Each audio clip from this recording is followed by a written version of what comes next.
Good morning, everyone. We have a lot of people speaking today, and I just wanted to walk you through a rundown of who's going to be involved.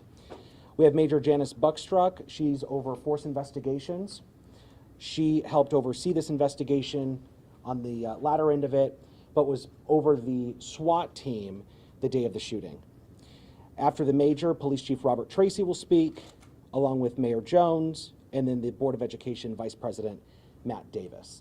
We do have the entire Force Investigations Unit here today. They all were instrumental in helping us investigate this thoroughly, correctly, the right way. They're here today along with the rest of the St. Louis Board of Education. I'll introduce Major Buckstruck. Good day, everyone.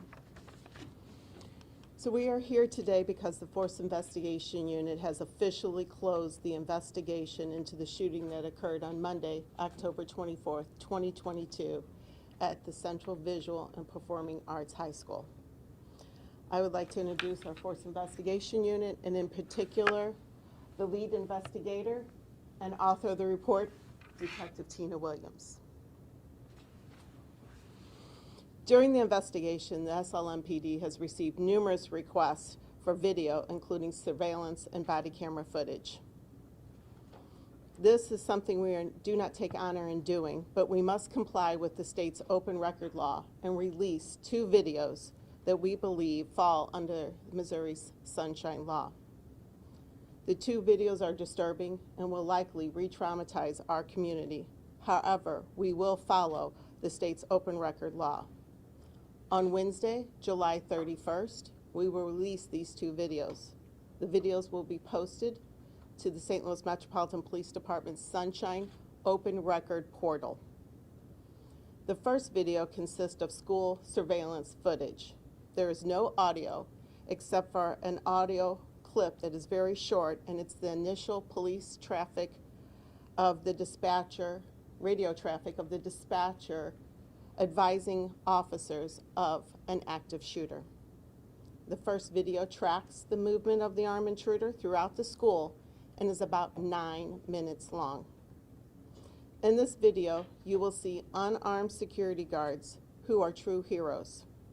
When confronted by an armed suspect, these unarmed security officers relocated for their safety. What you do not see in the video is that they never left the building. They remained inside. They tracked the movements of the armed suspect. They radioed this information in, all the while alerting students and staff of the intruder's presence. They are really heroes, and they save lives. In the second video, it is much shorter. It is about 2 minutes long and is body camera footage from an officer arriving at the school, entering the building, running to the 3rd floor with fellow officers, and then engaging the armed suspect. In the second video, there is audio. You will hear and see a shootout between the armed suspect and the responding police officers. Now I'd like to introduce Chief Tracy to share what the SLMPD has done over the last couple weeks to prepare our community for this release. Thank you, Major. As I stand here today with the community leaders, I remember watching this tragedy unfold on TV as I was 800 miles away in my job as a chief in Wilmington, Delaware.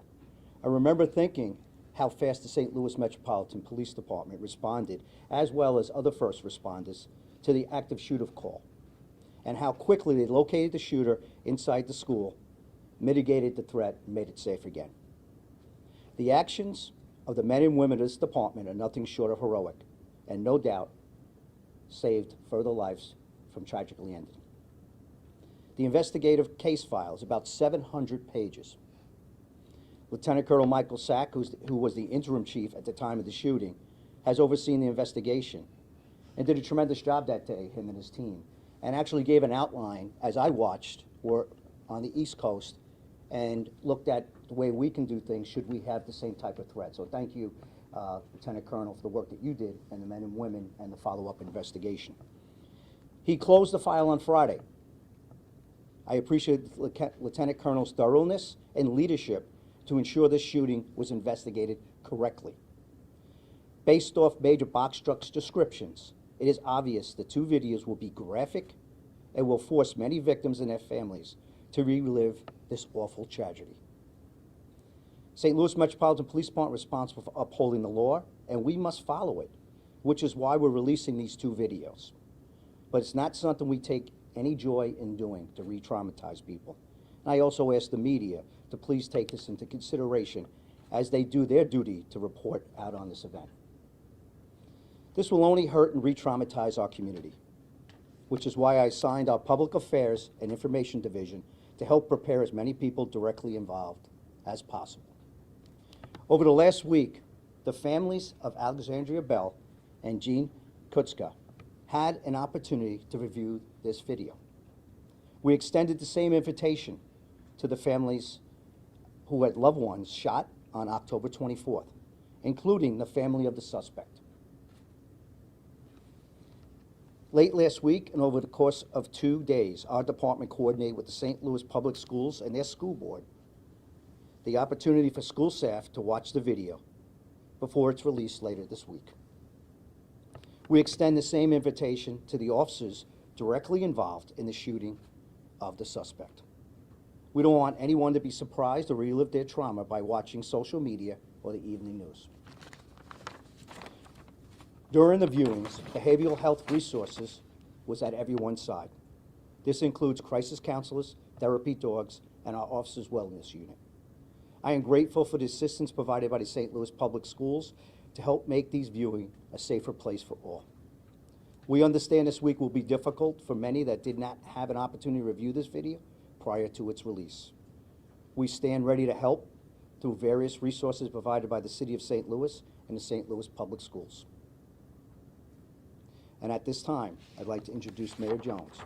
She has some remarks and also share some of the resources, that were already provided. Mayor Jones. Thank you, Chief. Good morning, and thank you for being here. Many of you here today, and many of you watching at home, are parents like me. Even if you have no direct connection to the horrific tragedy that took place at Central Visual and Performing Arts High School, you too have felt fear when sending your child to school. I feel it too. We also feel the hurt and pain from the loss of Jean Kuczka and Alexzandria Bell. Their families and our community remain in my prayers as we continue to heal from the trauma of that day. I want to once again thank the first responders, our A platoon police officers, SLPS school resource officers, EMS, and dispatchers who all responded quickly, running towards the danger. The rapid and courageous action of these brave individuals saved lives from further senseless violence. Once again, we are reminded that this tragedy could have been prevented. My administration will continue to fight for the safety of our babies. My staff and I will be in Jefferson City next year, just like we are every year, working to pass common sense gun legislation at the state level, like red flag laws that prevent the transfer or sale of guns to minors. The videos that will be released this week of the CVPA shooting will give rise to a variety of emotions for our community. And I want to thank the men and women of the St. Louis Metropolitan Police Department who worked so hard to handle these videos with the utmost sensitivity for all of the victims and community members who could be harmed once again by reliving that tragic day.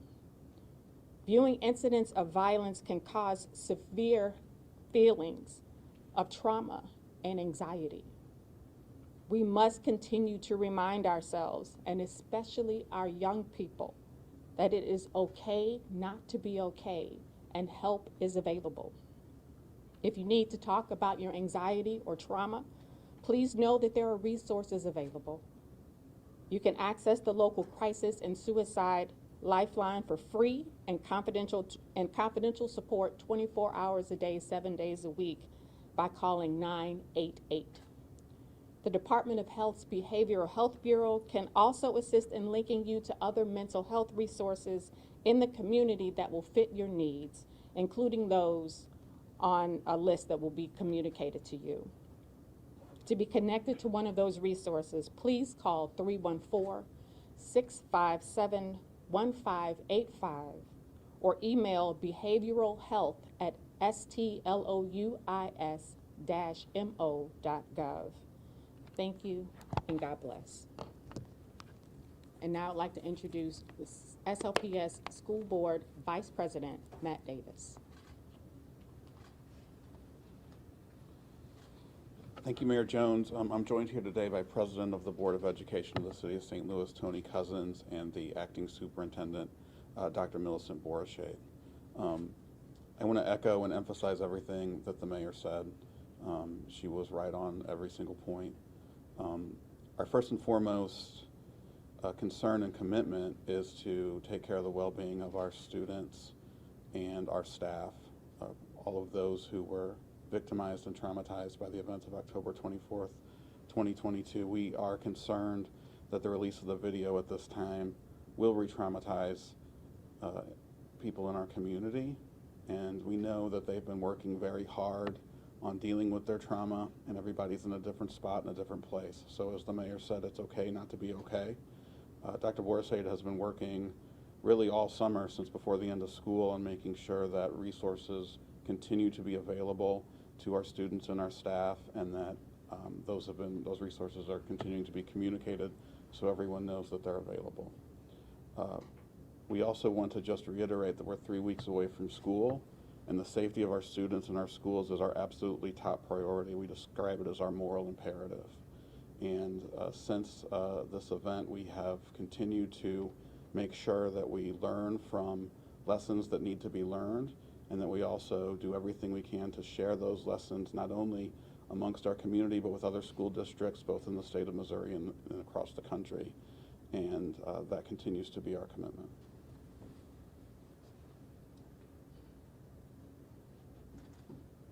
We're going to open up for some questions.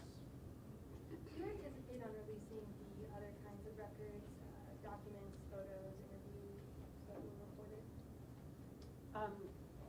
At this,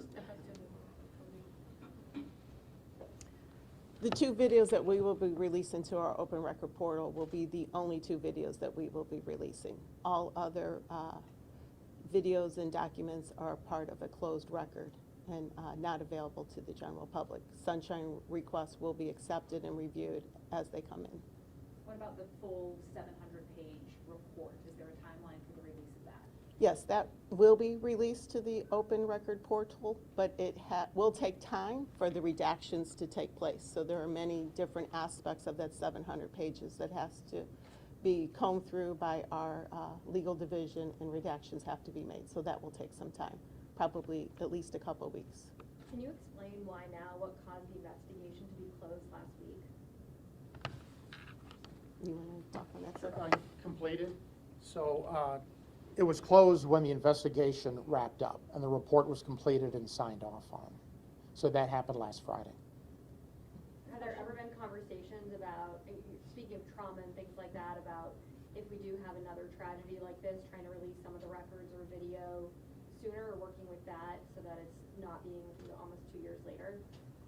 So it took this amount of time because the time it takes to complete an investigation is dependent upon the scope of the investigation. Are we looking at a single room in a residence with 1 officer and a handful of witnesses? Or as in this case, the entire school building along with the surrounding block, some half dozen officers and hundreds of witnesses. You add on top of that body camera worn by many of the officers who entered the building, hours and hours of 911 tapes and car-to-car transmissions on the radio.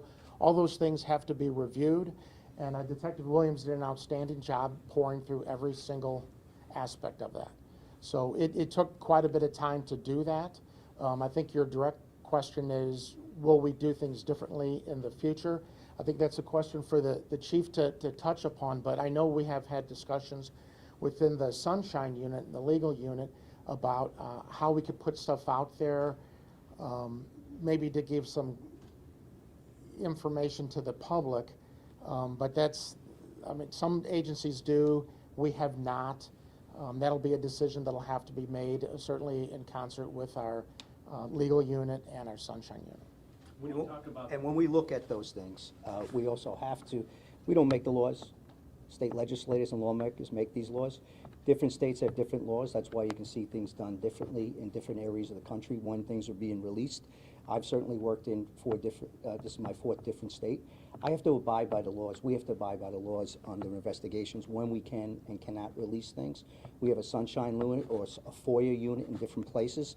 We can release, we're advised. We also have to make sure that we're speaking with the rest of the criminal justice system. We're speaking to the circuit attorney. We're speaking to other individuals, our lawyers, liability. But that doesn't preclude us to getting the help to the individuals as we do the investigations underneath to make sure we can get anybody that's having trauma, crisis intervention, stress management to our offices, to the families that need it. So we are getting things out, and then there's also things that can be released to the lawyers under closed record that are representing these families that have been released in those things. So when it's closed only up until this time we're done with the investigations. But there are exceptions to the Sunshine Law, and actually we follow through with them. We can always take a look at how things can be put out, but right now, we abided by the law. I came in after this event had happened. I reviewed it and made sure that this is why we're coming out today, to make sure we did a proper, fair investigation, make sure it was thorough. So when we do release it, we're giving you something that's been reviewed and re-reviewed and make sure it's as accurate as possible. So thank you. Chief Tracy, do you think red flag laws would make St. Louis safer? You know, I think that's also another question where we don't make the laws, and you can see some of the events before that. The Lieutenant Colonel spoke a couple of weeks before this press conference on us taking and securing those guns, but actually a person being able to get those guns again. So can they go out and buy them? Yes, I think there could be some reasonableness in gun laws, and I think I've been pretty open about even allowing juveniles not being prohibited to carry firearms in the state of Missouri. I think we have to take a look at them. I'm all for Second Amendment rights, but I'm for reasonableness, and I think that should be looked at by our legislators as well. Chief, I don't know if you and the school district can speak to the lessons that have been learned and shared to this point. Has there been communication about what could have happened better that day? And can the school district speak to what you're waiting to learn in the rest of the report to kind of fulfill those lessons? You know, after every event, any major incident, we're always looking to do after action review to make sure even if what went well, continue to do it, what we can improve on. But those are some of the things that each school, we do it at every event. Schools look at their security. We work with their security. So a lot of those things we share best practices. But at this time, you know, I would want to continue to take a look at it, continue to work with our partners, not just in school security, but even private security around this city, what we can and cannot do better. So the And body just, camera. just in addition to that, in the weeks prior to this event, the police department, along with the major and some individuals within the agency, had been meeting with representatives from the St. Louis public schools, charter schools, parochial schools, talking about ways that they can harden their schools and make them more difficult targets for individuals. And because the public school district had taken into account a number of those discussions, recommendations that were made, I think that helped. So those kinds of communications had been going on. As the chief said, we continue to want to be a part of that. I'm not a safety expert, but we certainly have been engaging with school safety experts since this incident.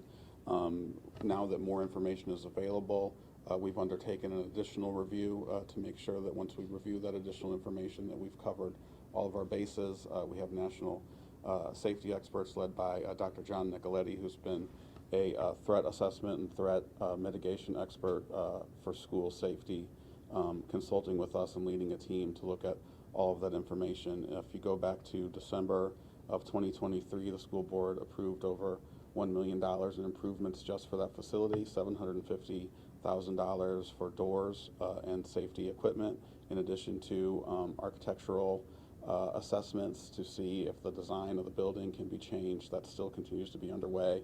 Once that is implemented, which will be going forth starting this year, there'll be over $35 million invested in the CVPA and CSMB complexes, focused almost 15 million of that focused exclusively on safety initiatives, including new vestibule entries, safe rooms, and additional security equipment. The rest of that money is going to be dedicated to transforming those spaces to make sure that the culture and climate of the building is improved. That we did that immediately in terms of just simple fixes like painting and lighting to make the school more welcoming to students, but it's a continued investment, which actually going back to Dr. Adams made that commitment along with the school board for those buildings. In addition, we continue to invest Prop S funds as the number one priority of that money is for safety in all of our buildings. We've received safety grants from the state of Missouri. I believe we've also received from the federal government. That's gone to add intrusion protection, intrusion films on the lower level of many of our buildings. Most of those buildings were identified based on reports that we have from a system that we've added, the RTA 911 system, which collects Regis information to identify where shots fired were in the neighborhoods of the schools. That's how we identify the priority list for that intrusion film that was placed on those windows in our neighborhood. So it is an ongoing commitment, and as we continue to learn more things and we take on more responsibilities to make our schools safe, we also try to do that within the finances that are provided to us as well.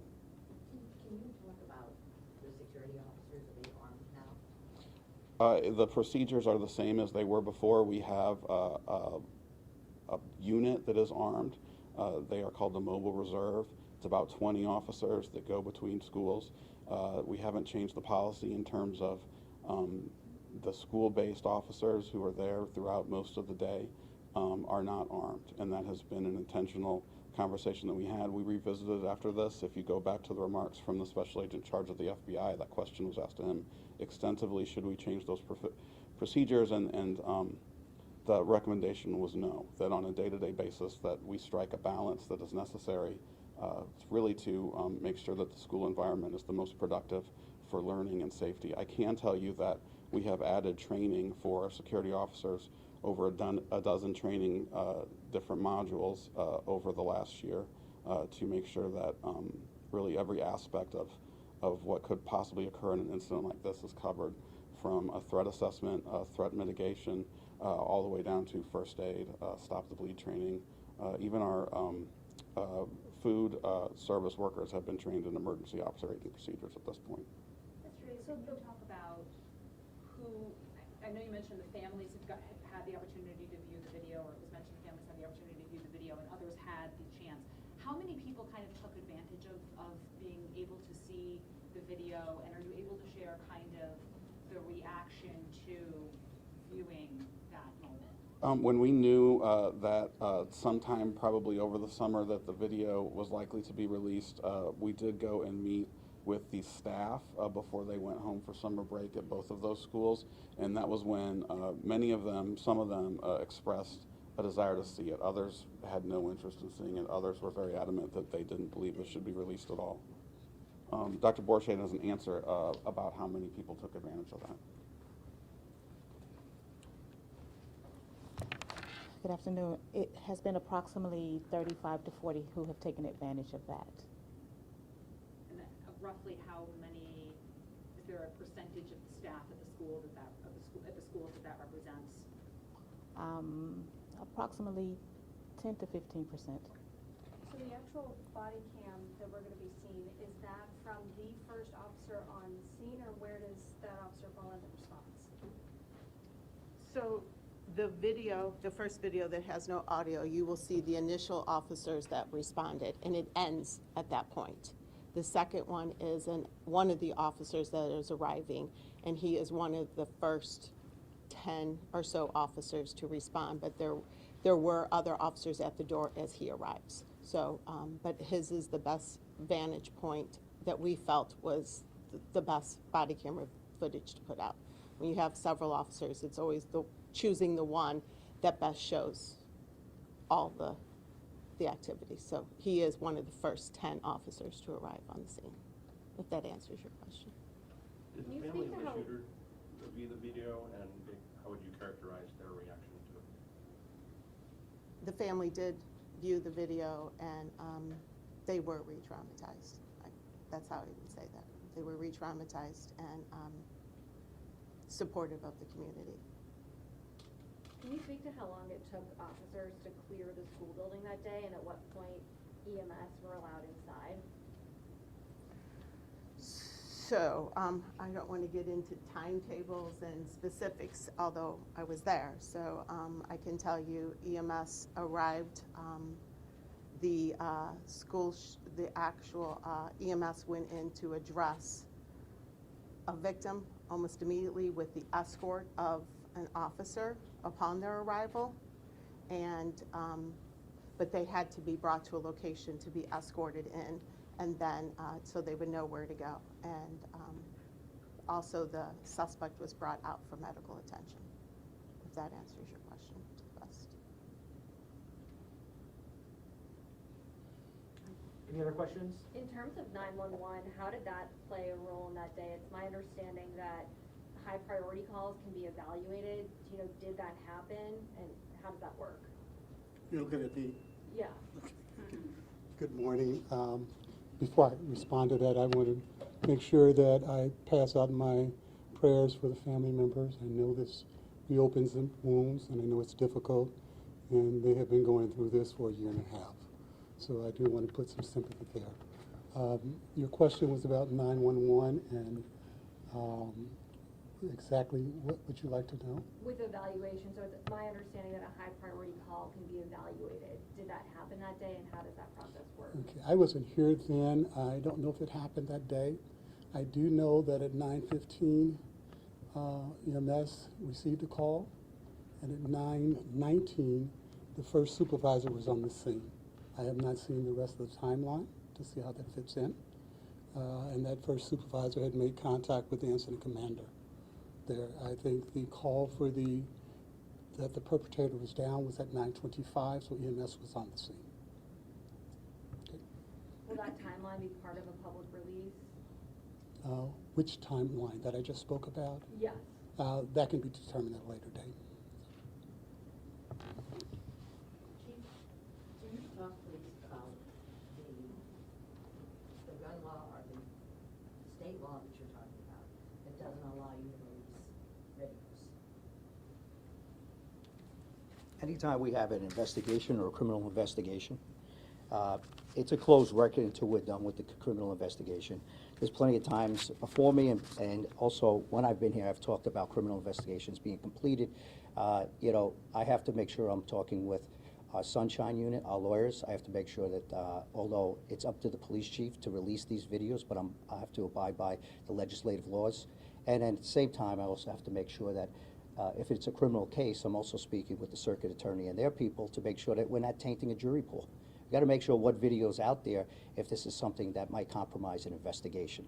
So this was closed until we were ready to make sure we had a thorough investigations done. So we're abiding by the legislative law. I don't know the exact statute offhand. I don't have it written down, but I have spoke to this before. Well, because the county will release video, county police. They just did it very recently with an officer involved shooting. But every time with St. Louis police, we always run into this brick wall with the video being released. So why the difference with the county and the city? I can't answer for them. I can only answer for how we do it, our interpretation by liability, interpretation of the law. We actually abide the way we interpret the law, what our lawyers interpret the law, and the way we look at it from policy standpoint and a compromising investigation. I can't speak to, you have to ask St. Louis County if they've done that. I have not seen anything that they've done, but if they have, you might have to ask them that question. I can only speak to what we do with the St. Louis City and St. Louis Metropolitan Police Department. One more On that question? vein of transparency, why release it as clips as opposed to the video as requested? Right. Well, we want to make sure we give, you talk about the volume that we talked about, 700 pages, thousands of hours of video. So what we wanted to make sure that people can capture a summary of what's going on. And then after that, if people want to request through the Sunshine Unit, Sunshine Law, and make that request, we have released it to people who are allowed to, with the exceptions of the Sunshine Law. But certainly it's something, if you want to know further or see other things, we have a timeline. The investigative report's going to be out there. And we felt that this captured most of everything in a condensed setting to make sure it tells the story that happened and make sure that it actually is as transparent as possible. To release all of it, where does anybody start? So we kind of tried to create that timeline for everyone. Rather than you going through 700 pages, we condensed it. If there's anything else that you might have questions, you could put that through it. Can we release it or not release it? Be case-by-case basis. So I think that as we wrap up, a reminder that we are still going to accept the sunshine requests on this investigation. It'll be case by case. We have to be careful. There's investigative tactics or active shooter tactics that we trained on. We don't want to give the next active shooter our playbook. And so you have to be careful in how you release that, and you have to be thorough. So you can submit those sunshine requests. You all know how to do that. If you have additional questions, you can also email us at the media@slmpd.org. And then again, on Wednesday, that video is going to be uploaded. I would encourage you to watch that page, and that's where you'll be able to find those videos and download them, okay? What time? I don't know yet. It'll be Wednesday. Thank you guys very much. We appreciate it. Thank you.